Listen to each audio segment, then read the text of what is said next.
नवाबों और बेगमों के लिए जाना जाता है भोपाल, लेकिन भोपाल का ये इतिहास अधूरा है। इस इतिहास में परमार और गोंड राजाओं के भी किस्से हैं। वो किस्से जिनमें है वीर गाथा, जिनमें है वीरांगनाओं की शौर्य गाथा, जिनमें है अफगानों का धोखा और विस्तारवादी सोच, षड्यंत्र के किस्से। जगदीशपुर जो भोपाल से करीब 20 किलोमीटर दूर है, यहीं से शुरू होता है अफगान शासक दोस्त मोहम्मद खान का भोपाल में सफर और भोपाल के नवाबों की शुरुआत।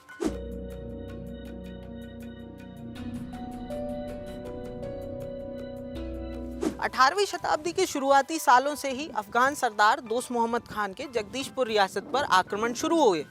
उस दौरान गोंड राजा नरसिंह देव गौड़ का भोपाल पर शासन था। इसी जगदीशपुर किले से राजा नरसिंह देव गौड़ अपना शासन चलाया करते थे। इन आक्रमणों के दौरान ही एक समन्वय बैठक जो दोस्ती का पैगाम दे, इसके लिए बुलाई गई थाल नदी के किनारे, जहां पर नरसिंह देव गौड़ अपने 16 विश्वस्त सिपह सलारों के साथ पहुंचे। यहीं से भोपाल रियासत का इतिहास बदल जाता है।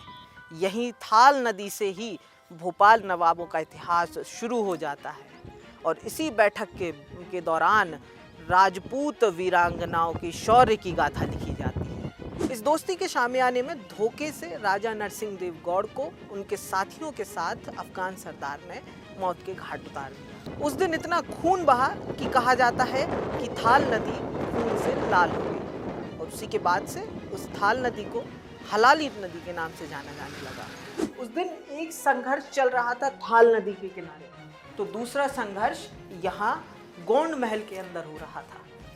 एक तरफ राजपूत राजा अफगानों के षड्यंत्र का शिकार हुए, तो दूसरी तरफ रानियां भी पीछे नहीं हटी। प्रचलित लोक कथाओं की माने तो जैसे ही थाल नदी पर राजा और उनके साथियों की वीरगति की खबर गोंड महल तक पहुंची, वैसे ही राजा की 16 रानियों ने इसी गोंड महल के अंदर जौहर किया और अपना सर्वोच्च बलिदान दे दिया। अब खंडर हो चुके इस गोंड महल की ये दीवारें अगर बोल सकती तो ये बताती कि कैसे रहे होंगे वीर और वो वीरांगनाएं, और कैसी रही होगी उनकी वो वीर गाथा।